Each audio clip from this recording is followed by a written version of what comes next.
Muchas gracias. Buenos días a todas las personas que nos acompañan hoy. Mi nombre es Gloria Bernal, soy directora del Laboratorio de Economía de la Educación de la Universidad Javeriana y también directora del doctorado en Economía. Llevo más de quizás 50 eventos académicos presentando de cierta manera y hoy me han pedido que incluya dentro de la presentación algo así como una narrativa, historias, que no es muy típico entre los académicos y haré mi mejor esfuerzo para presentarlos.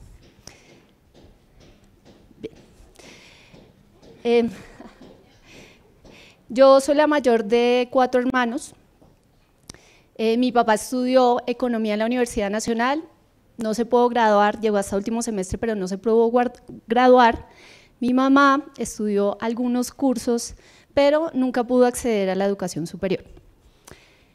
Más o menos cuando yo tenía 11 años, que mi mamá nos cuidaba en la casa, ella tiene que salir a trabajar porque mi papá, que tenía una microempresa de reciclaje de plástico, quiebra.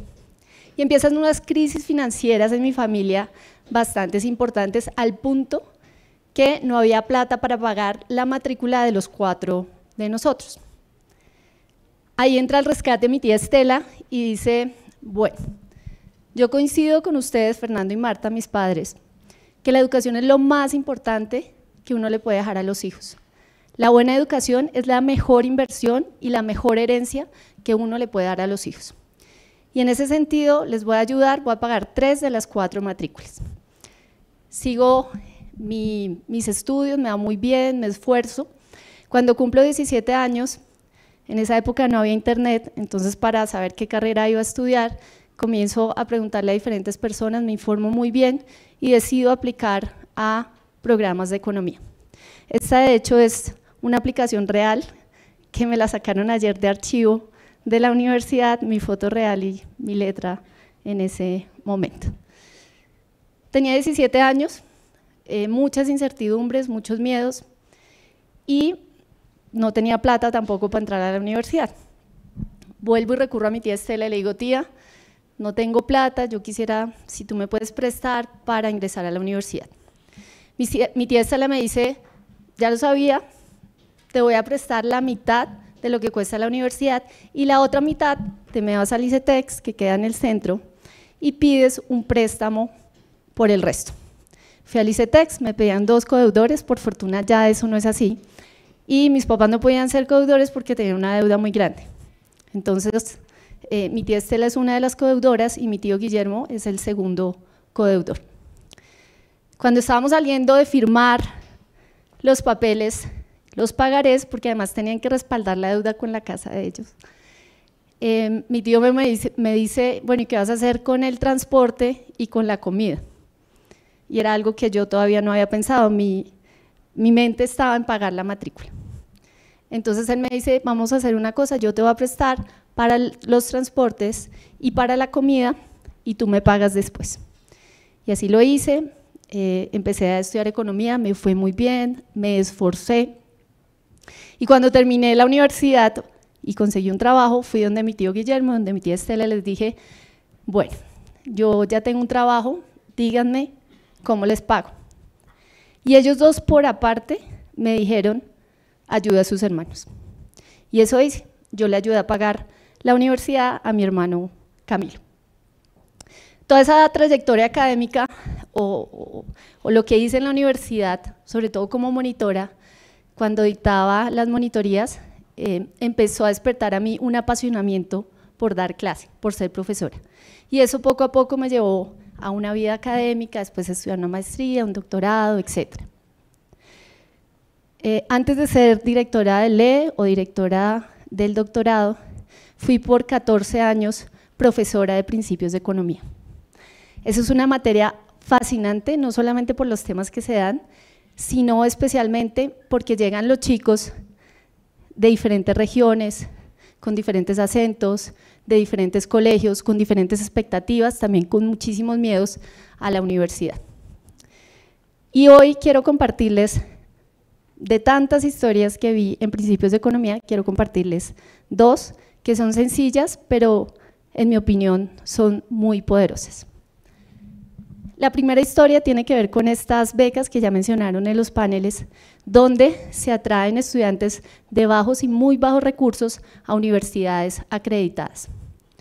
En mi curso de Principios de Economía de 2015, tengo algunos de esos estudiantes que típicamente son más bien como tímidos, no les gusta hablar, en fin.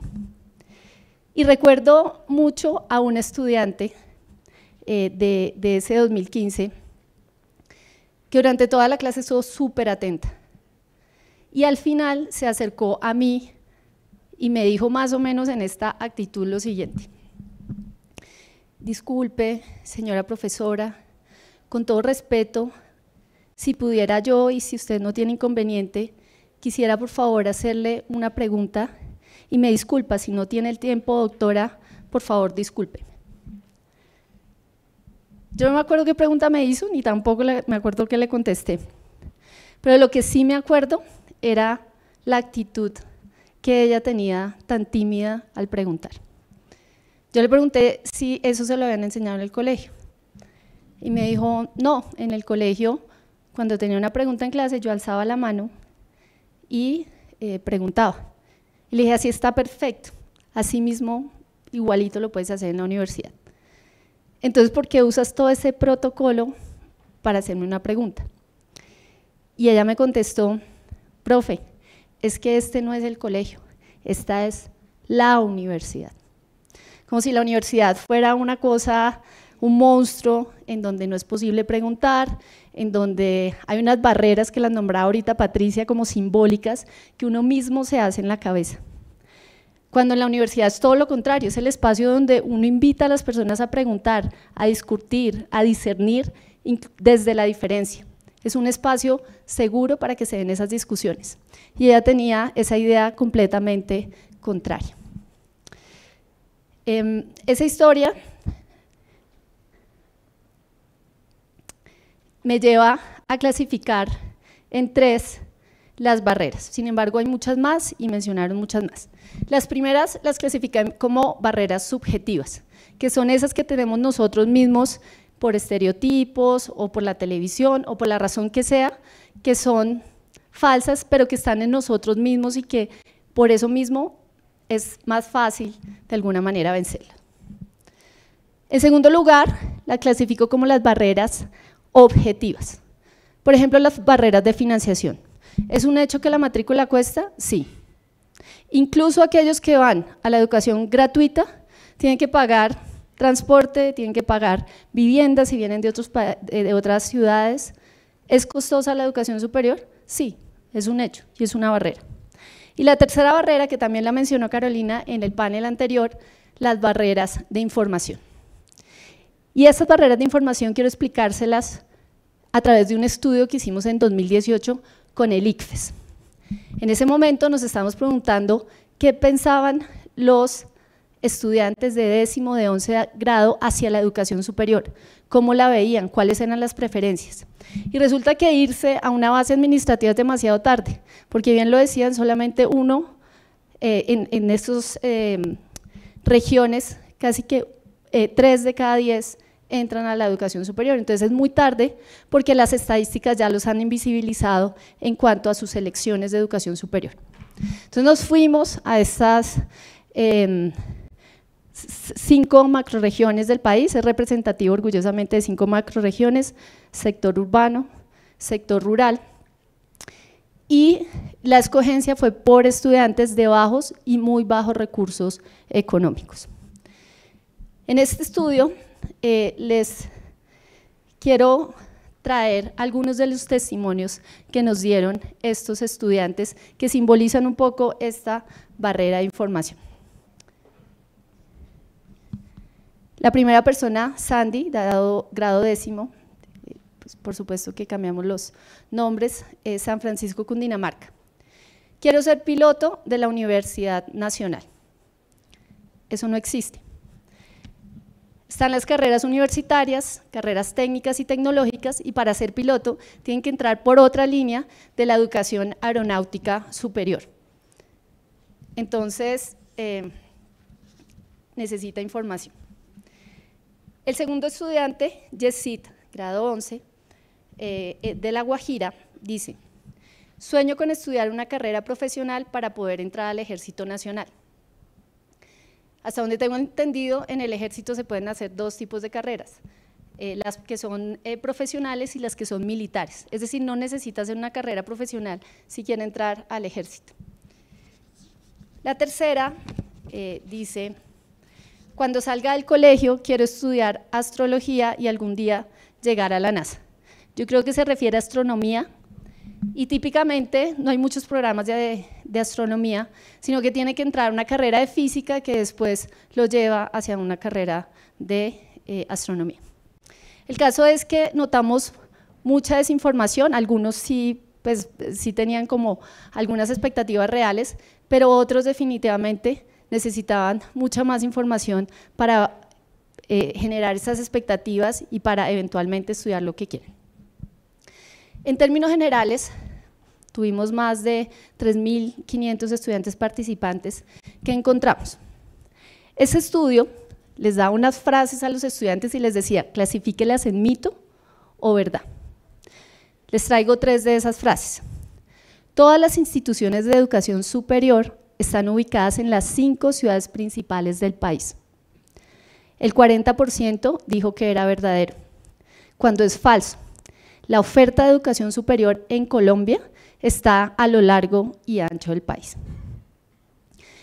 La segunda decía: menos del 25% de los créditos otorgados por el ICETEX, entidad gubernamental de financiamiento educativo, se conceden a estudiantes de estratos 1 y 2.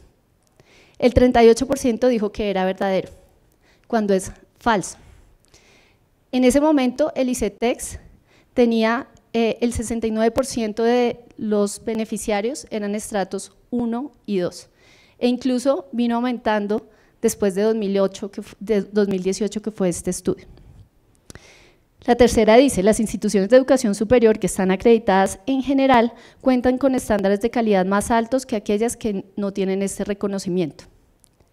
El 45% dijo que era un mito, cuando es verdadero, de acuerdo con el Ministerio de Educación Nacional. Entonces, sí hay algunos que tienen una idea de la educación superior, pero hay muchos otros que tienen estas ideas distorsionadas, incluso en aspectos tan básicos como los que yo acabo de nombrar. ¿Qué aprendimos de este estudio, pero también de muchos otros que hemos venido haciendo acerca de las barreras que tienen los estudiantes para entrar a educación superior? Lo primero es que sí tienen un deseo de estudiar, quizás no estén bien preparados, quizás le falte algo de orientación profesional, pero el 92% nos contestaron: sí, quiero estudiar después de salir del colegio. La barrera económica, en mi concepto, está sobrevalorada. Muchos de ellos dicen: no tengo plata, por lo tanto no voy a entrar a estudiar. Y hay oportunidades. La tercera es que la barrera de información está subvalorada. No saben que no saben. Y esa información es muy importante en la toma de decisiones eventualmente. Siguiente. Bueno, un mensaje, no me voy a detener acá porque ya Alex lo mencionó, el panel de Carolina también. Hacia el Estado, pues si las barreras principales están en la financiación y en la información, pues muchas de las políticas que nosotros estemos pensando, de las soluciones, seguramente van a ir en esa dirección. Las familias son también fundamentales en el apoyo a estos estudiantes para que puedan lograr las trayectorias que se están trazando. Y las instituciones de educación superior, cuando ya logren llegar al sistema, cuando ya los recibamos en las clases y los tengamos allí, nosotros como profesores podemos poner granitos de arena para que el ambiente en el que ellos se mueven sea mejor. Y aquí quiero introducirles la segunda historia. En 2016, un estudiante también de este programa gubernamental para estudiantes de bajos recursos llega a mi clase de principios de economía, prácticamente era la primera clase universitaria. Viene de un pueblo que se llama El Águila, que queda en el Valle del Cauca, está rodeado por el valle y también por mucha violencia. Llega a Bogotá, se llama Alejandro. Este municipio era de apenas como 9.000 habitantes, donde todos se conocían con todos. Entonces lo tengo en mi curso de principios de economía. Alejandro rápidamente entiende los conceptos, pero yo veo que clase tras clase se le va como bajando el ánimo. Ya como hacia la tercera clase le pregunto a Alejandro qué pasa. Y me dice, no, profe, yo estoy harto de Bogotá, a mí Bogotá no me gusta, no me aguanto esta ciudad. Mire, por ejemplo, esta mañana, saludo a la señora de mi residencia y no me saluda. Me monto al bus, saludo al señor del bus y no me saluda. Y así todo en esta ciudad. Es horrible, la detesto, en fin. Entonces, claro, siguiente clase, primeras 3 palabras. Buenos días, Alejandro. ¿Cómo estás? Empezamos a hablar durante el semestre, ya hacia el final estaba súper adaptado, tenía amigos, ya era como otra historia. Y aunque el mérito de la graduación de Alejandro es de él, porque fue su esfuerzo, su empeño, su disciplina, yo creo que sí podemos hacer, nosotros como profesores, hacer diferentes acciones, incluso pequeñas, que pueden ayudar a que ellos tengan un mejor entorno. De hecho, para esta charla, yo llamé a Alejandro y le dije, Alejandro, ¿puedo contar tu historia? Me dijo, claro que sí, profe. Le dije, es más, si quieres te invito a la charla. Me dijo, claro que sí, profe. Allá está. Buenos días, Alejandro.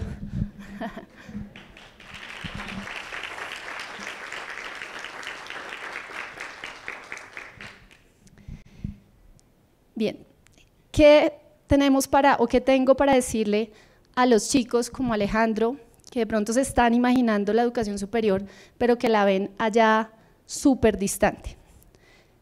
Hay cosas que ustedes no pueden controlar, como el dinero. Entonces, no se preocupen tanto por el dinero, al menos no por ahora. La buena noticia es que el gobierno nacional, el gobierno local, las instituciones de educación superior, FinTech, organizaciones como el BID, este mismo evento es una muestra de que las personas se están pensando cómo hacer para que esa barrera de la financiación no sea tan grande. Entonces, réstenle importancia a ese aspecto. Lo otro es lo que sí está en manos de ustedes hacer. ¿Qué es? Leer. Ahorita Darío mencionaba una cifra que es terrible, incluso en PISA, por ejemplo, el 51% de los estudiantes colombianos no logra entender un texto simple. Si no leen bien, va a ser muy difícil lograr el objetivo que ustedes se van a trazar. Entonces lean, y no son memes, es lectura de verdad, libros, vayan a bibliotecas, investiguen en internet, hay muchas fuentes de donde podemos sacar libros y leer al máximo. Segundo, esforzarse en el colegio, desde pequeños, empezar por ir a clase, poner atención al profesor, hacer las tareas e ir un poquito más allá de lo que el profesor nos exige. Eso les va a ayudar en un futuro. Y tercero, por supuesto, informarse. Tomar la decisión de educación superior no es tomar la decisión de ir a una fiesta o no. Es más bien parecido a si uno se va a casar y con quién se va a casar. Es una decisión de largo plazo.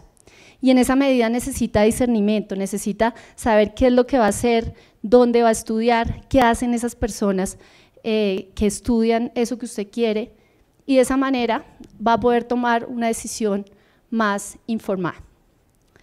Y finalmente, cuando logren ingresar a la educación superior, soy absolutamente sincera de lo que he visto. A los estudiantes de bajos ingresos, por lo general, con respecto a sus compañeros, ¿están en desventaja? Sí. Adicionalmente, ¿llegan con menos bases del colegio que el resto? Sí, es un hecho. También se van a tener que esforzar más, sobre todo al principio, los primeros semestres. Sí. ¿Se puede? También. Muchas gracias.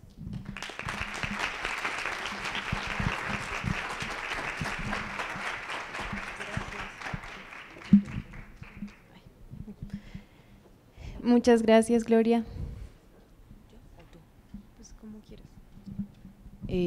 Bueno, muchísimas gracias, Gloria, pues por esa charla tan interesante. De hecho, pues me pareció muy importante porque, por ejemplo, yo soy también del Valle del Cauca y también vengo o sea, yo soy de Cali y pues en una ciudad como tan calurosa y demás, a mí también me pasaba exactamente lo mismo y como encontrar y todo lo que Gloria estaba diciendo, yo decía, esto también fue lo que apliqué como para ayudarme a adaptar mucho más, porque si no, cualquier persona desiste como en la educación superior, cosa de que yo casi desisto, entonces, y mucho más teniendo el apoyo de la universidad, ayuda muchísimo a uno también seguir continuando ese proceso educativo, entonces lo vivo mucho de primera mano, entonces muchísimas gracias por compartir eso.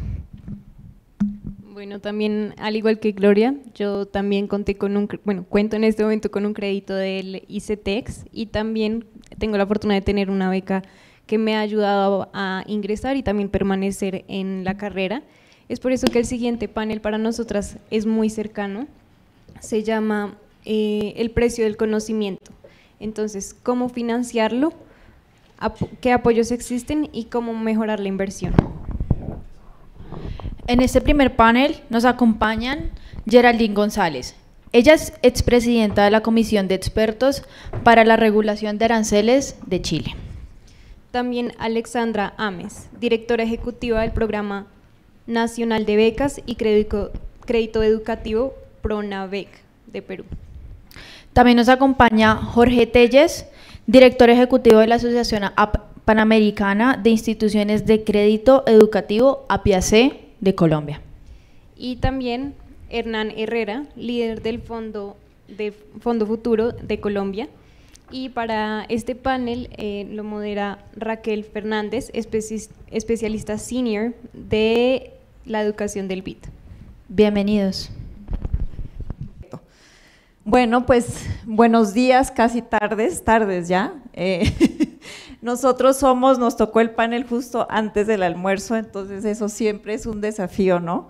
Pero vamos a tratar de hacer el panel lo más interesante, dinámico posible, así que para que no nos regañen también como a Caro, esto significa que les voy a pedir por favor que podamos mantener las respuestas concisas y también vamos a ver si al final tenemos algún espacio para preguntas del público, entonces podemos tener eso como reglas. También, si pueden, por favor, nos estaban diciendo los organizadores que en el Zoom se escucha interferencia, entonces si no vamos a estar usando los micrófonos y los podemos apagar, les agradecemos también. Así que bueno, les damos la bienvenida a todos, muchísimas gracias por su participación, es un lujo contar con ustedes y escuchar de sus experiencias. A este panel les damos la bienvenida que se llama El precio del conocimiento, inversión de las familias en educación superior y apoyos financieros. Y este panel es un espacio para reflexionar acerca de uno de los desafíos más importantes y más complejos en realidad cuando hablamos de la educación superior en América Latina y el Caribe y bueno, como nos indicó Alex, en realidad en todos los sistemas de educación superior en el mundo, que es cómo garantizar que el costo de estudiar no se convierta en una barrera para acceder, permanecer y graduarse. Y me gustaría empezar con algunos números que son bastante dicientes y que también están en el informe que está en el código QR que vieron anteriormente, aquí para hacer un poco de publicidad, ¿verdad?, del informe, que en las últimas 2 décadas los países de la región en realidad han incrementado su inversión pública en educación superior. El promedio regional pasó del 0,7% al 0,9% del PIB entre 2000 y 2021 y hay países que han tenido avances muy importantes como Chile, Costa Rica y Perú, ¿no? Sin embargo, la inversión sigue siendo inferior al promedio de los países de la OCDE, que es del 1,4% del Producto Interno Bruto. Entonces, todavía tenemos bastantes retos como región en este sentido y al mismo tiempo sabemos que hay una fuerte dependencia del aporte privado, ¿no?, en algunos países de la región. En Colombia y en Chile, que tenemos información del gasto de los hogares, por ejemplo, vemos que los hogares asumen entre el 68%, bueno, en el caso de Colombia, y el 57% del gasto en educación superior. Y en Chile, como hablábamos anoche con Geraldine, los aranceles están entre los más altos del mundo, de hecho, ¿no? Entonces, esto refuerza la carga financiera sobre los estudiantes y sus familias, ¿no? Y esto contrasta con la OCDE igualmente, donde 2/3 del financiamiento está asumido por lo público, ¿no?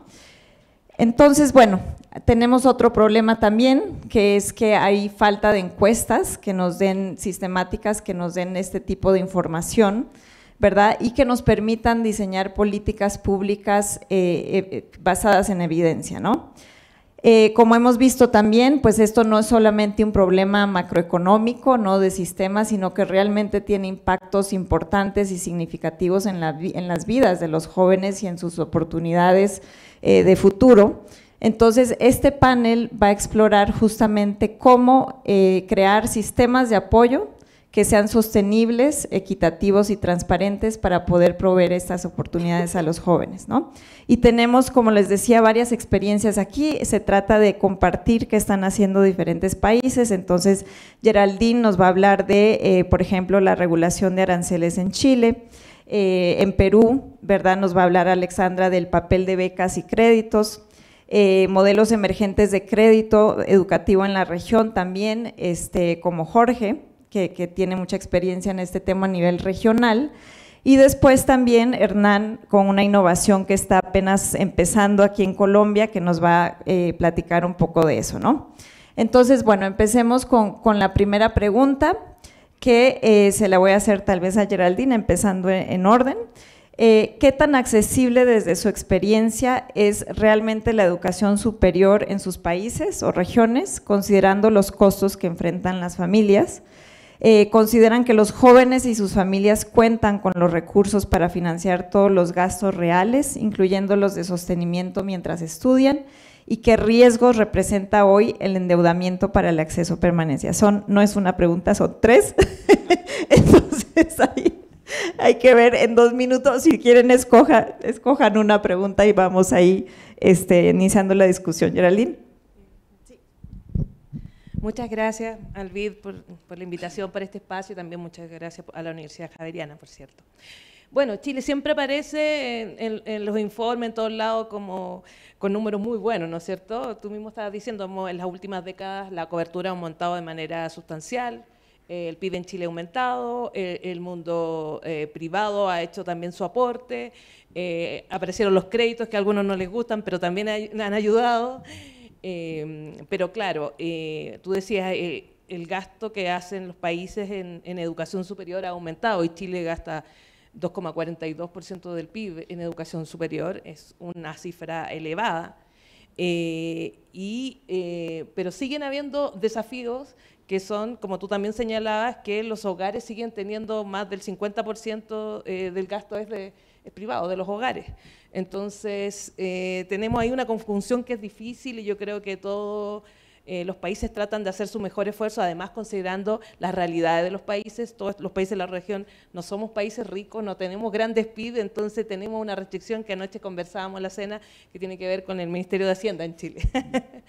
Entonces, es más accesible porque hay más posibilidades, está la gratuidad, que es una gran política pública en Chile, que aunque hay mucha discusión en torno, hay 68 instituciones superiores ahora adscritas a la gratuidad, es la principal política pública de financiamiento actualmente, pero claro, la gratuidad ve el arancel y la matrícula, pero no hay gastos, no paga gastos de residencia, por ejemplo, de los que salen fuera de su pueblo y llegan a estudiar. Hay becas de alimentación que uno podría nombrar, hay becas de otro tipo que también ayudan, pero son poquitas los aportes considerando los reales costos que tiene para un alumno en fotocopias, libros, transporte en Chile y en todos los países de la región. Entonces, hemos avanzado, pero aún tenemos un desafío enorme para poder, en el fondo, aportar y hacer un poco más suave la carga para los hogares. Y bueno, en Chile actualmente hay una discusión de un proyecto de ley por el tema del endeudamiento sobre el crédito. Hay un proyecto de ley actualmente, pero la preocupación mayor es el endeudamiento de las familias para la educación. Como tú decías, los aranceles en Chile son sumamente altos, son uno de los mayores de la OCDE. Veníamos en La Habana hablando de que muchas veces el arancel es más alto que el sueldo mínimo en Chile. Entonces, como en los otros paneles se hablaba de un efecto también subjetivo, un efecto psicológico, ¿qué pasa con esas familias que ven el arancel de lo que sueña estudiar su hijo? Solo de mirarlo da miedo. Es una decisión muy importante para esas familias y además, como también discutimos anoche, y las familias tienen que dejar ir a su hijo a estudiar y ese hijo podría estar trabajando, que también es un tema muy fuerte. Perdón, quise haber sido y tratar de no hablar tan rápido como chilena, perdón. Muchísimas gracias. Sí, bueno, lo primero que tengo que decir es que en realidad en los últimos años el acceso a educación superior se ha incrementado en el Perú. Tenemos no solamente que la inversión pública se ha incrementado para la educación superior, sino también el mercado de la educación superior ha crecido significativamente. De hecho, de la generación que tenemos de universitarios, 3 de cada 4 son universitarios de primera generación. Entonces estamos viviendo un boom bastante interesante de transición respecto al acceso a educación superior. Sin embargo, todavía en realidad 35% de los jóvenes en edad de estar en educación superior son los que acceden a este nivel. Entonces definitivamente todavía existen barreras para esta situación. Nosotros hemos encontrado, o bueno, de hecho CAPES, un estudio de CAPES ha encontrado que la pensión mensual promedio, que es el tuition fee mensual de educación superior, bordea aproximadamente los $350 mensuales, lo que significa triplicar la canasta básica familiar y supera el salario mínimo en el Perú. Entonces, estamos hablando definitivamente de palabras mayores, tratándose inclusive de un promedio. A mí particularmente, cuando los sistemas son sumamente heterogéneos, me preocupa hablar de promedios, porque nos vamos también a carreras que pueden salirse de grandes outliers, como por ejemplo medicina, en donde podemos bordear los $1.650 mensuales para costearse la universidad, ¿no? Además de eso, existen costos que nosotros decimos como costos ocultos, que no es solamente el tuition fee, sino todos aquellos que están vinculados al gasto alrededor, al gasto del estudiante alrededor de la vida en la educación superior, que tiene que ver con la movilidad local, con la alimentación, con los materiales de estudio, con el vestido, etcétera, lo cual encarece aún más esta situación. Nosotros hemos calculado que estos costos ocultos bordean aproximadamente los $300 mensuales. GRADE, en realidad, es un think tank peruano, es quien identifica este monto, y nosotros estamos calculando un poquito más arriba. Más bien nosotros entregamos una subvención económica a nuestros becarios de $345, un poquito mayor que lo que se ha estimado en el Perú, para garantizar que no existan estas barreras o estos impedimentos para que estos chicos puedan estudiar con tranquilidad. Lo que queremos es que nuestros becarios no se preocupen de otra cosa nada más que de estudiar. Entonces, además de entregar becas para la educación y asumir los costos de los tuition fees, pagamos o asumimos los costos de esta subvención, de estos costos ocultos que nos parecen importantes mencionar. De hecho, nosotros en Pronavec tenemos 2 programas, lo cuento rapidito: Beca 18, que es una beca de acceso a educación superior para que los chicos vayan tanto a universidades públicas como privadas. En ambos damos la subvención de manera complementaria, y Beca Permanencia, que es una beca de continuidad exclusivamente para universidades públicas, en donde si bien no hay una mensualidad o un cobro detrás de la universidad pública, hay una necesidad de asumir estos costos ocultos que mencionaba, ¿no? Entonces, en estos casos nosotros hemos encontrado varios impactos interesantes vinculados al acceso de lo que nosotros podemos entregar. CAPES, por ejemplo, ha resaltado que Beca 18 ayuda muchísimo a la transición inmediata de la educación superior de la educación básica. De hecho, nuestros chicos ingresan a educación superior 2 años antes que el promedio de los peruanos cuando acceden a educación superior. Y GRADE, otro think tank, menciona más bien que Beca 18 ha sido significativamente importante para la permanencia, sobre todo en contextos de crisis o de shocks económicos como el que vivimos en la pandemia, en donde nuestros jóvenes becados con la subvención se permitieron dar el lujo de continuar estudiando cuando otros no pudieron, que ni siquiera estaban en una situación de pobreza o pobreza extrema, sino en una vulnerabilidad cuyo shock los llevó a esta situación de crisis, ¿no?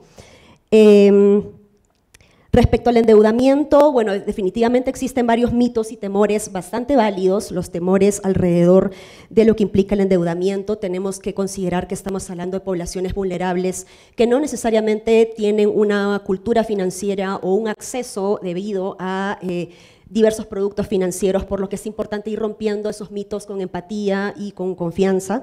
De eso me gustaría hablar un poquito más.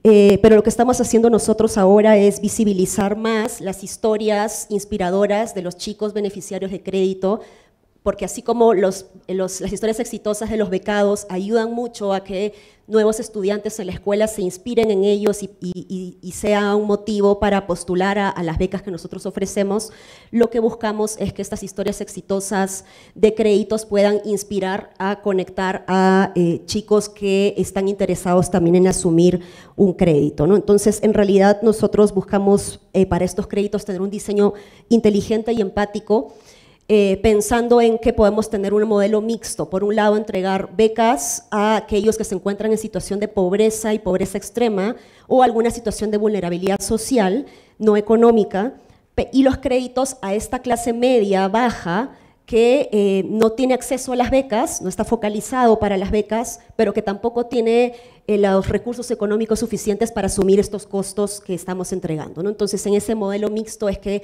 estamos tratando de ver cómo seguimos escalando en el acceso a estos beneficios para los chicos.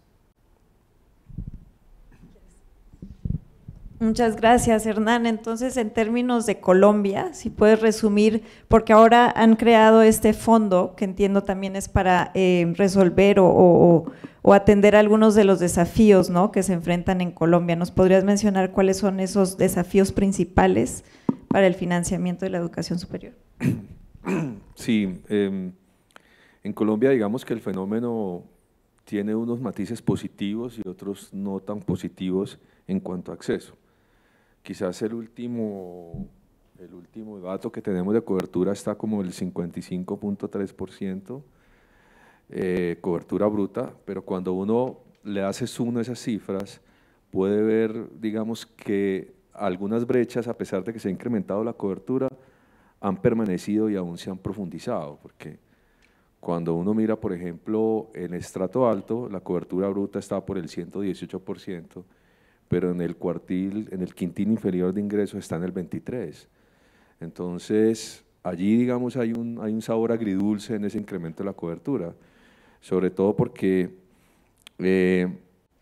digámoslo así, fenómenos como la deserción de los estudiantes de estrato 2, 1, 2, 3, es 10 veces la deserción de estudiantes de estrato 5 y 6. Entonces, digámoslo así, que en un país en donde, digamos, el 84% de los créditos educativos los proporciona el Estado para estratos 1, 2 y 3, digámoslo así, y las instituciones financieras solamente producen el 18% de los créditos educativos en Colombia, entonces se requiere de mecanismos que permitan articular, porque la solución de acceso no creo que sea una sola, es la articulación de muchas, ¿sí?, y de muchos que podamos contribuir y sumar para que desde donde estemos aportando podamos consolidar esa visión de que cada vez más estudiantes tengan acceso. Desde ese punto de vista fue que se generó Fondo Futuro. Fondo Futuro es una iniciativa que permite o que pretende articular. Entonces, estamos articulados, por ejemplo, con el Estado cuando… por ejemplo, en la región específica de donde yo vengo, en Antioquia, tenemos una entidad que se llama Sapiencia. Sapiencia beca a unos estudiantes de estratos bajos, pero hay otros a los cuales da un crédito condonable que puede ser más o menos 5 salarios mínimos y les queda faltando plata para pagar la matrícula. Listo, nosotros entramos como Fondo Futuro, les damos un crédito a muy largo plazo para que puedan uniéndose a esa iniciativa, poder tener acceso a la universidad. Pero también hay un grupo, por ejemplo, de población, porque digamos que los estratos muy bajos reciben becas, los estratos altos pueden hacer créditos bancarios y tienen que pagar, pero Los que están en medio ni tienen becas, ni tienen con qué pagar los créditos que ofrecen los bancos.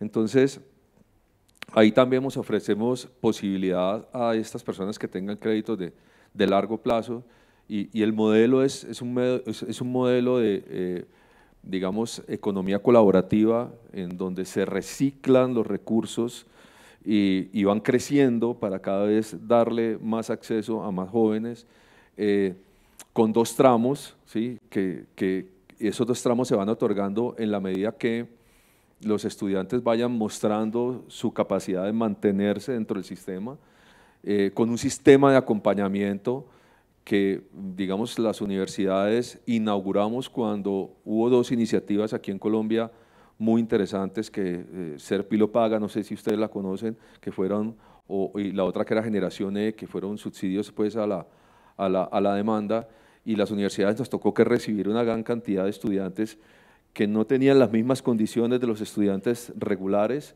y ahí aprendimos de alguna manera a acompañarlos para poder actuar de manera preventiva frente a la deserción. Pero adicionalmente es un sistema en donde tenemos en el fondo unos indicadores de impacto, porque este es un fondo de deuda privada colaborativa con capital reciclable, pero que tiene digamos, un trasfondo de impacto en el sentido de que permite que las universidades se comprometan con parte de los problemas que generan los riesgos de adquirir un crédito educativo, y es educación de pertinencia, acceso al mercado laboral. Esos son elementos claves para poder garantizar que, como decían ahora, la tasa interna de retorno del programa genere las posibilidades de que el estudiante pague y pueda contribuir a que otros más puedan estudiar. Entonces, entonces, digamos que este es un mecanismo en el cual todos ponemos, ¿sí? Las universidades ponen desde el punto de vista de que dan unos subsidios, digamos, a la indexación de los créditos de largo plazo, pagan unas coberturas, pero también hay organizaciones, fundaciones y demás que ponen porque contribuyen al fondo para cumplir estos indicadores de impacto. También están los estudiantes que hacen estos esfuerzos grandes, pero también el fondo desarrolla un compartimiento de cobertura que le permite a que instituciones financieras, ¿sí?, que no necesariamente estén vinculadas al fondo, puedan prestarle a los estudiantes en las condiciones que el fondo considera que es adecuado para darle acceso a estos estratos y generar una disminución al riesgo gracias a la cobertura que da el fondo. Entonces, básicamente ese es el modelo que estamos persiguiendo. Muy interesante, muchas gracias. Realmente una asociación pública-privada, ¿no?, que trae a muchos actores a la mesa para un fin común. Jorge, tú tienes bastante experiencia y una trayectoria amplia en temas de crédito, ¿no? ¿Cómo ves, digamos, la evolución de este mecanismo de financiamiento en la región? ¿Cómo lo has visto a través de los años?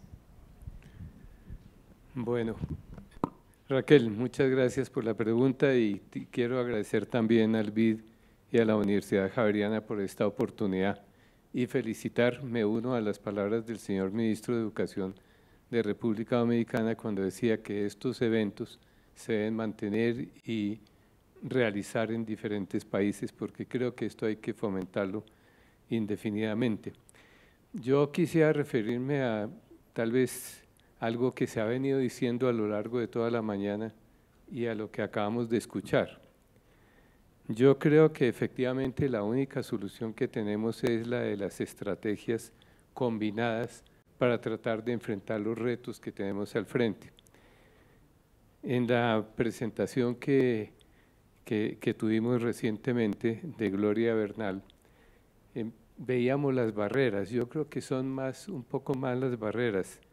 Uno observa barreras de tipo económico, como es natural, barreras de tipo académico también, barreras socioemocionales, las barreras de información, que fueron las que destacó Gloria, pero creo que también hay algo en barreras tecnológicas, y creo que hay algo que es muy importante, es como el cambio de cultura en el cual nos encontramos en este momento. Barreras culturales podría ser. Cuando uno ve los esfuerzos que están haciendo en Chile, o lo que está haciendo en Perú, lo que está haciendo en Colombia, creemos que ciertamente hay experiencias que son para resaltar. Yo resaltaría todos estos esfuerzos colaborativos. Ciertamente creo que van en buen camino. Hay un temor grande de parte de la juventud y es, ¿realmente vale la pena estudiar en este momento? Esa es una gran pregunta.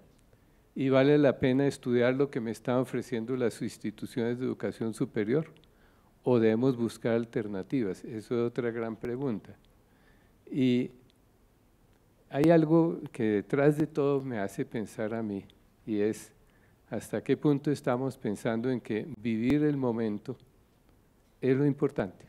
¿Qué pueda pasar más adelante? No sabemos, pero vivir el hoy, el ahora, y tratar de resolver lo que está pasando en este instante, está bien, porque mañana no sabemos. Y en esto influye mucho el cambio de cultura, y es porque todo es tan rápido que lo que en este instante puede ser relativamente cierto, dentro de 2 minutos puede haber cambiado.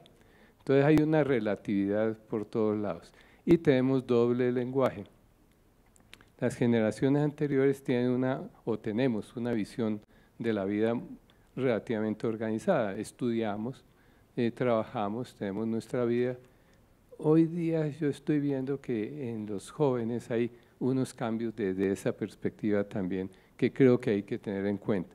Entonces, cuando uno tiene datos como los que salieron hace 3 días, donde casi la mitad de los jóvenes no quieren entrar a las universidades, datos justamente del Laboratorio de Educación de aquí de Colombia, uno se pregunta, bueno, ¿y todos los esfuerzos que estamos haciendo, qué? ¿Cómo es eso? ¿Para dónde van? Entonces, creo que hay algo ahí que tenemos que profundizar y solamente una mirada global y una mirada, estos diálogos nos van a permitir entender qué es lo que está ocurriendo y hacia dónde nos debemos orientar. Ahora, otra realidad es que los países viven o vivimos en todos los estratos. Hay países, hay sectores poblacionales que viven como si fuéramos del primer mundo, Europa, etcétera. Y también el mismo país tiene todas las brechas graduales hasta los más pobres. Entonces, ¿cómo enfrentar esto? Cuando uno mira, por ejemplo, realidades como la de África, es otro mundo, Asia, etcétera. Aquí, en general, observemos un dato. En este momento nos preocupa mucho nosotros desde Ápice, Bolivia. En Bolivia, en este momento, la situación es bastante crítica porque inclusive la economía general del país está flaqueando de una manera significativa. Entonces, ¿qué esperanza tienen los jóvenes bolivianos para poder llegar a estos niveles de formación de los cuales estamos hablando?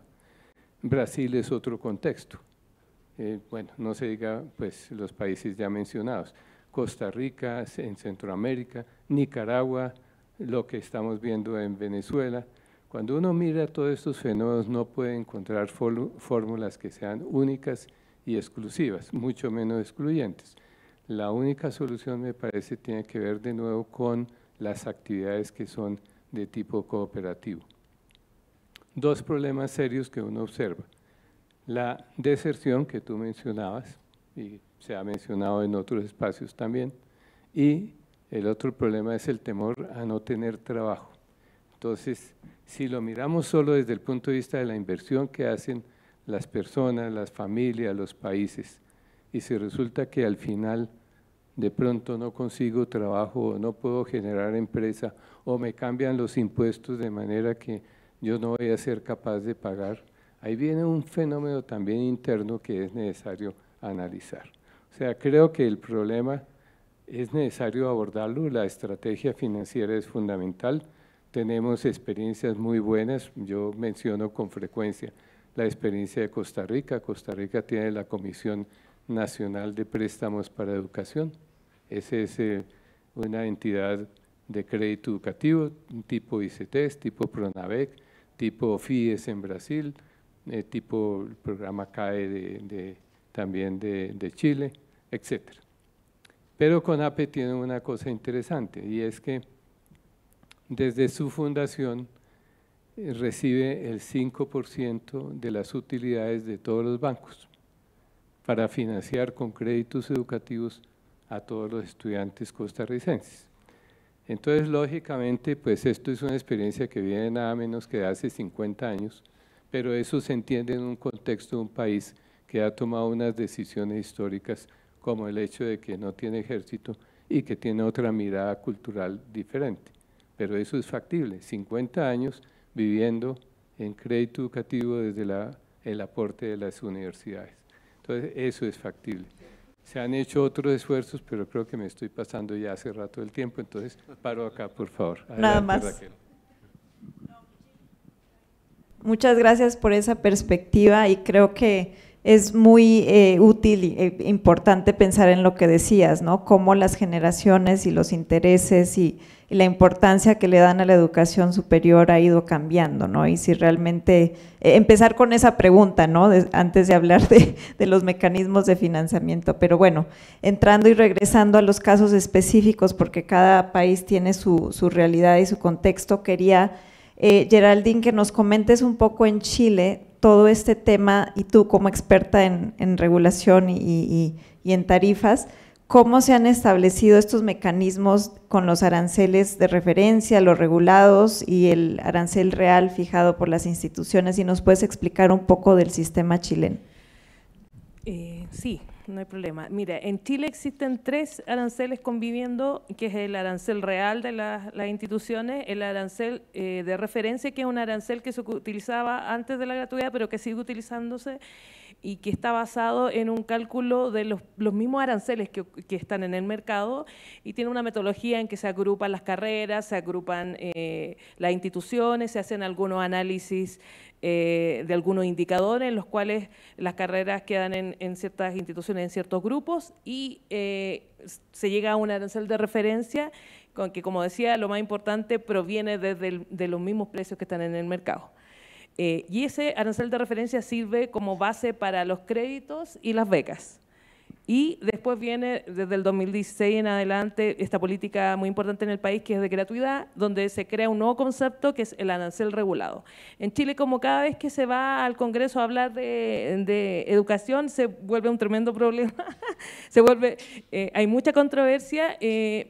Llaman a los economistas y dicen, ¿cómo podríamos calcular de una manera seria y técnica la plata que se les va a pasar a las instituciones? Entonces, ¿qué hacemos? Vamos a copiar el proceso de regulación de tarifas que se hace en los servicios públicos de agua, electricidad o telecomunicaciones, y vamos a hacer un proceso reglado donde van a haber una metodología técnica, después va a haber un cálculo tarifario y va a haber un organismo independiente, que es la Comisión de Expertos de Regulación de Aranceles, CERA, que fui yo parte, y el superintendente que está acá también, y esa comisión técnica va a revisar lo que hace el regulador, que en este caso es la Subsecretaría de Educación Superior, y ese cálculo, un cálculo técnico basado, a diferencia de lo del otro, en costos. Y ahí viene la polémica, porque algunas instituciones parecen que no están de acuerdo con sus costos tanto, entonces mandan sus costos, pero después dicen que es poco dinero el que se les fije los aranceles. Pero es una experiencia bastante interesante de analizar, porque es una experiencia bastante técnica, es un procedimiento con metodología,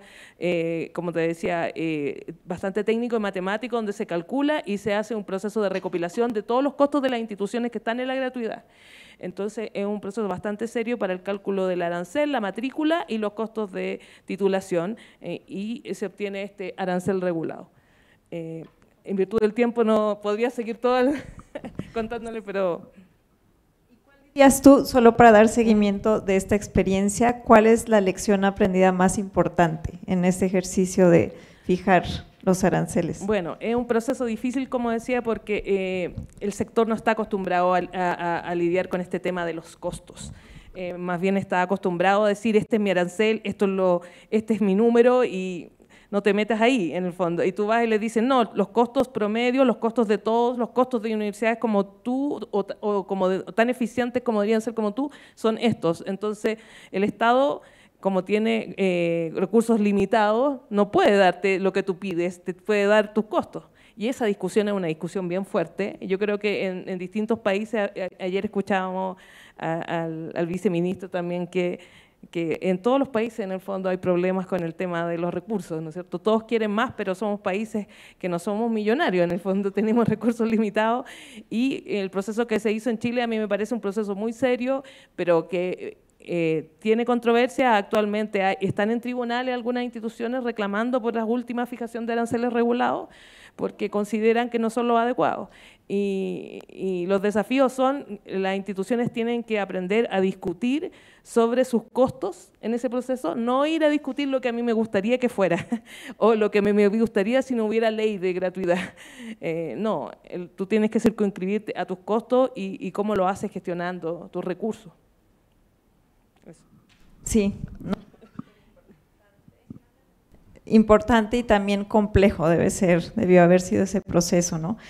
Vamos a Perú nuevamente. Alexandra, ¿nos puedes comentar un poco más sobre la experiencia de Pronavec? Porque sabemos que ha sido un actor clave, ¿no?, en promover el acceso a la educación superior. ¿Qué retos se enfrentan hoy en día para garantizar que las becas y créditos que dan lleguen efectivamente a los que más lo necesitan? Bueno, sí, sin lugar a dudas hemos tenido la oportunidad de crecer significativamente en estos últimos años. Hay que resaltar que ha habido un compromiso de la Presidenta de la República en escalar el número de becas, porque en beca 18, por ejemplo, anteriormente año a año no se entregaban más de 5.000 becas. Cuando yo llegué se duplicaron las becas a 10.000 y este año hemos entregado 20.000 becas en este año 2025 y vamos a volver a entregar 20.000 becas en el 2026. Entonces, como programa, esto es una buena noticia, pero también hay varios desafíos alrededor de esto, ¿no?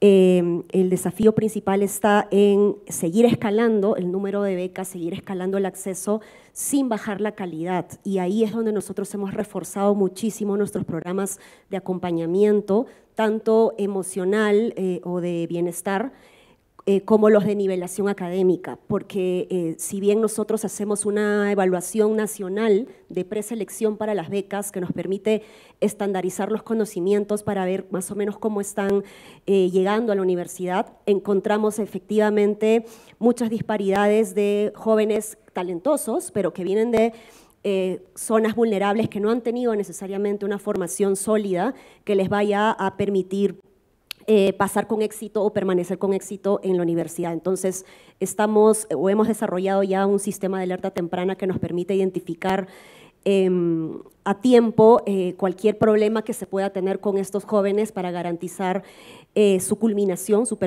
permanencia y su culminación exitosa. El año pasado, en el 2024, hemos cerrado el año con 1% de deserción, muy por debajo de la tasa de deserción promedio nacional, que es 13%. Entonces, creemos que este modelo funciona.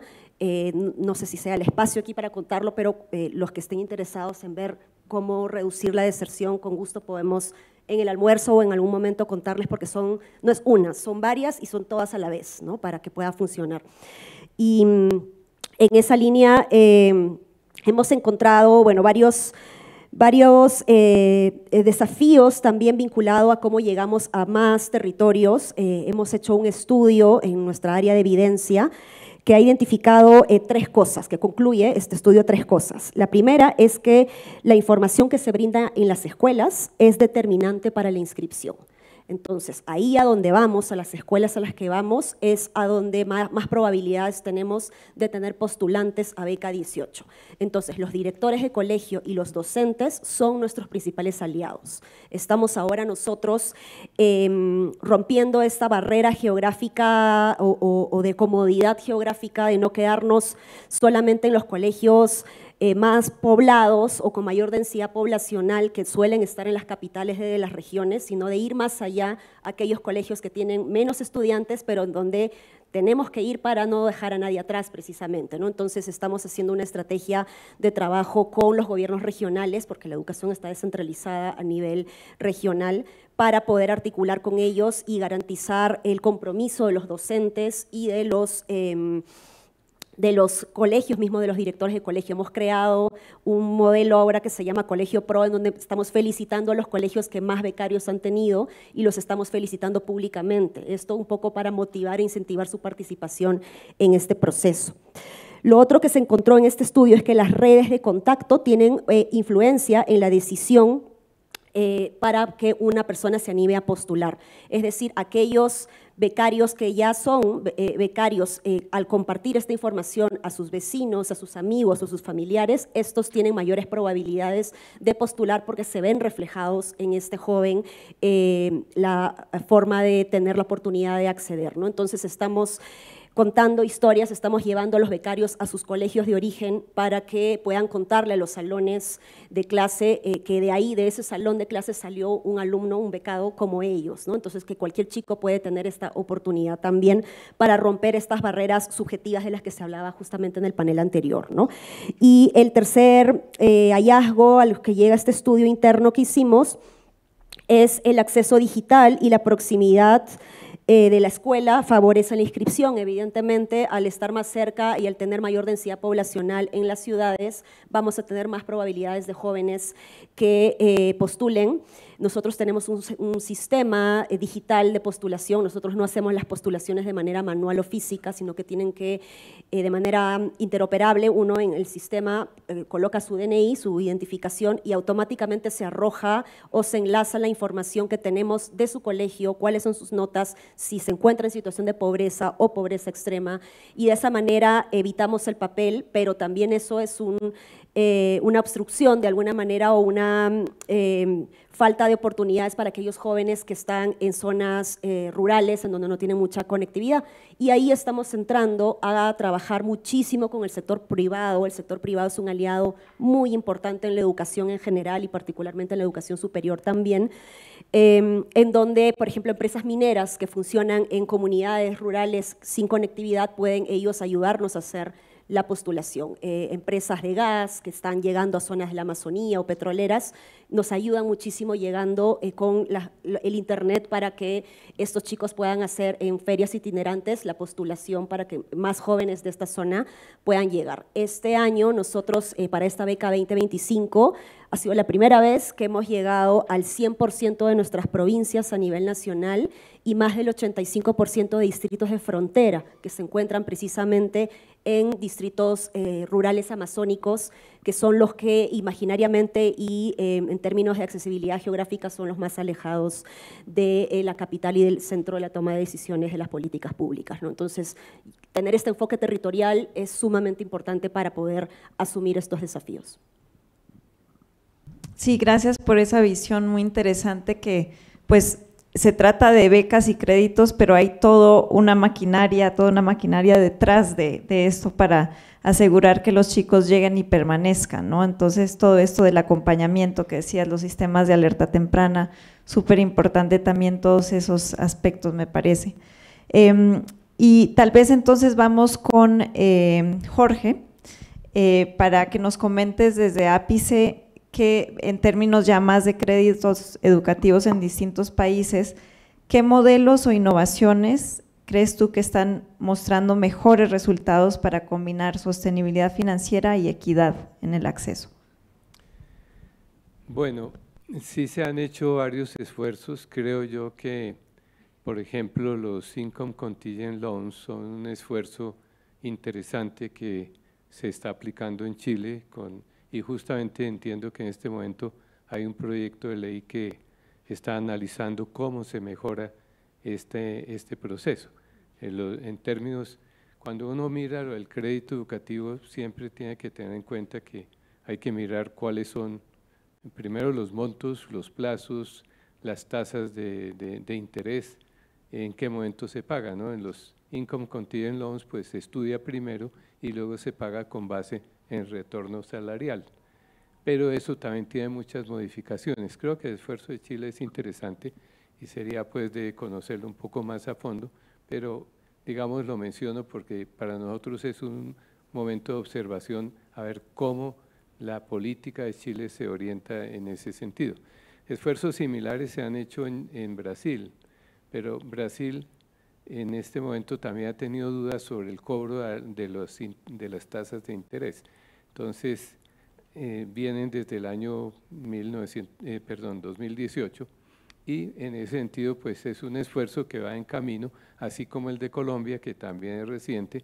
En este momento el ICETEX debe estar manejando más o menos unos 1000 estudiantes con este modelo Y lo que se trata es efectivamente de que el estudiante pueda lograr todo su camino desde la perspectiva de tener cubierta específicamente el valor de la matrícula, porque únicamente pagan cuando logre emplearse y con base en el ingreso que reciban se paga un porcentaje. En el caso de Chile entiendo que es como el 8%, en el caso de Colombia es quizás un poco más. Y siempre tiene que haber una base mínima sobre la cual no se paga. Los salarios mínimos, en el caso de Colombia, 2 salarios mínimos sobre los cuales no se paga, solamente se paga de ahí en adelante. Si una persona se graduó, comienza a trabajar y solamente gana hasta 2 salarios mínimos, no tiene que pagar. Si gana un poco más, paga un porcentaje sobre ese excedente. Me parece que es una experiencia interesante. Insisto en lo de CONAPE porque creo que es otra experiencia interesante, sobre todo por la fuente de recursos y por la capacidad que adquiere para poder financiar los estudiantes. Ahora, CONAPE ha hecho otro esfuerzo y es abrir la puerta a financiar no solamente carreras, digamos, tradicionales, sino también cursos cortos y otras opciones que tienen los estudiantes y que están solicitando. Igualmente, si nosotros miramos, bueno, el caso del Panamá. Panamá es una entidad que maneja también un gran programa de becas, así como Pronavec, y aquí se financian de una cuota que pagan todos los empleados del país. Entonces es otro modelo también que permite pues tener unos recursos suficientes para ello. Pero en general yo diría que a raíz de la pandemia obligó a todos los sistemas de la región a revisar cómo son los métodos, los procedimientos y todos los caminos para poder llegar a cubrir al menos la parte de costos de matrícula, porque si bien lo veíamos anteriormente, hay que tener en cuenta los costos de alojamiento, hay que tener en cuenta los de alimentación, los costos asociados a la parte académica y bueno, y el costo de oportunidad en el sentido de que una persona que está estudiando, pues trabajar podría en ciertas condiciones, pero a veces no lo puede hacer. Eso lo cubren las familias. Entonces el valor del aporte de las familias es muy significativo. Terminaría diciendo que de todos modos insisto en que hay que mirar el problema mucho más ampliamente y de una manera articulada. Creo que los esfuerzos que se hacen en este momento por formar en salud mental, por educación financiera para que se entienda cómo el crédito educativo es un camino importantísimo, solidario. Me presta a mí, yo pago y con eso le prestan a otro para que él también estudie, pague y así sucesivamente. Ese me parece que es otro factor importante. Y todos los mecanismos de prevención de la deserción pues son bastante interesantes, como lo que tú decías, que me parece muy conveniente escucharte. Dejo ahí por el tiempo.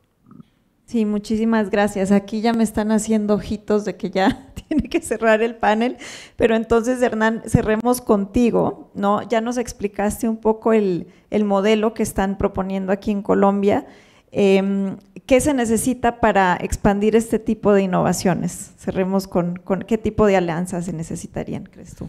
Yo creo que lo que seguramente podemos hablar de muchas cosas que se necesitan, pero si yo pudiera hablar de una sola, hablaría de un cambio de mentalidad. Y esa es para mí la principal elemento que nos puede servir para poder transformar estas iniciativas en resultados concretos. Y ese cambio de mentalidad nos cobija a todos los actores que estamos acá. Un cambio de mentalidad de las universidades que hay veces nos miramos más como competidores que como colaboradores, por ejemplo, y eso es un elemento importante. Yo creo que las universidades debemos competir en calidad, en pertinencia, debemos competir en dar la mejor educación que podamos a todos los estudiantes, pero en temas administrativos y de financiación yo creo que hay un importantísimo espacio para que colaboremos. Este ejercicio de Fondo Futuro es el resultado de un ejercicio colaborativo de universidades, ¿sí? En las cuales nos hemos dado cuenta que juntos podemos dar más acceso. El segundo elemento es que tiene que ver también es que las instituciones financieras tienen una mala experiencia con el crédito educativo. Entonces, desde ese punto de vista, por eso es que hay tan poquito nivel de aprobación o de financiación de crédito educativo por parte del sistema financiero. Porque no es culpa del crédito educativo de los estudiantes, es culpa de que la forma como se ha estructurado la financiación por parte de las instituciones financieras del crédito educativo no hace fit con las posibilidades de pago que tiene un estudiante realmente. Entonces, ahí el cambio de mentalidad es abrir nuevos modelos para poder tener, digamos, una diversificación mayor de los esquemas de crédito que se le puedan dar a un estudiante, ¿sí? De tal forma que pueda acceder, porque el estudiante a veces accede porque tiene ganas de estudiar, pero después se encuentra con la realidad de que no tiene cómo pagarlo. Entonces, es más bien como ofrecerle esas posibilidades de pago. En el caso, por ejemplo, del modelo de crédito que nosotros hemos diseñado, hemos logrado entrar a conversar con algunas instituciones financieras para que se vinculen, porque trabajamos desde el punto de vista de, miren, aquí está la cobertura que les proporcionamos y eso les quita a ellos una preocupación, porque siempre está el problema de las provisiones que tienen que hacer cuando se enfrentan a los impagos. También está el tema de que podemos hacer un crédito en varios tramos, que eso les implica un desarrollo tecnológico, pero que vale la pena desde el punto de vista para que la morosidad no suba. También está el tema de que es importante que estas instituciones apoyen a los estudiantes porque esos van a ser los clientes del futuro. Yo creo que en este momento el proporcionar estas nuevas herramientas hay una oportunidad única, porque si todos analizamos la base poblacional que estamos teniendo en este momento tenemos todavía muchos estudiantes que quieren entrar a la universidad a estudiar. Quizás este problema no sea tan grave dentro de 10 años. Entonces el momento donde hay que actuar es ahora y no podemos esperar mucho más. Otro importante cambio tiene que ver con lo que se enfrentan los estudiantes, porque ahí también tiene que haber un cambio de mentalidad. Cuando uno ve, por ejemplo, en Colombia que la tasa de desempleo juvenil es del 16.8%, que la informalidad es del 56.8%, que el 30% de los graduados no cotizan en un sistema de seguridad social, que el 64% gana menos de 2.5 salarios mínimos. Entonces digamos que esa es una realidad que dice, oiga, yo como estudiante me voy a meter a hacer un crédito de largo plazo, contingente al ingreso, con una situación de estas, pues digamos el estudiante también se pregunta en qué se está metiendo, ¿sí?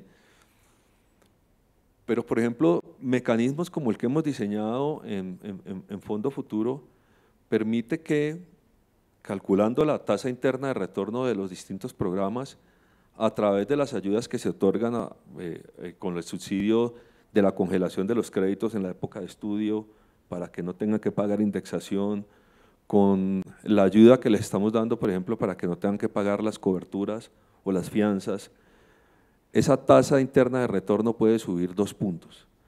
Y si sube 2 puntos, quiere decir que hay muchos más programas académicos que pueden acceder a un modelo de crédito, porque cuando se gradúen van a tener con qué pagar.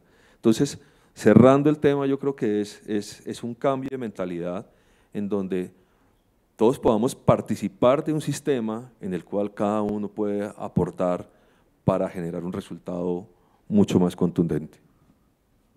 Muchísimas gracias, creo que ese es un buen cierre, ¿no? Este cambio de mentalidad, y justamente eso es lo que estamos también aquí tratando de proponer, impulsar, sacarnos un poco de esas cajas en las que vivimos y ver experiencias de otros países para poder innovar y pensar en soluciones, ¿no? Así que, y hacerlo colectivamente yo creo que tiene muchos retornos en tu lenguaje, ¿no? Así que muchísimas gracias a todos ustedes por compartir sus experiencias desde sus países y esperamos que la conversación pues pueda continuar también en los pasillos, así que muchísimas gracias, un gusto.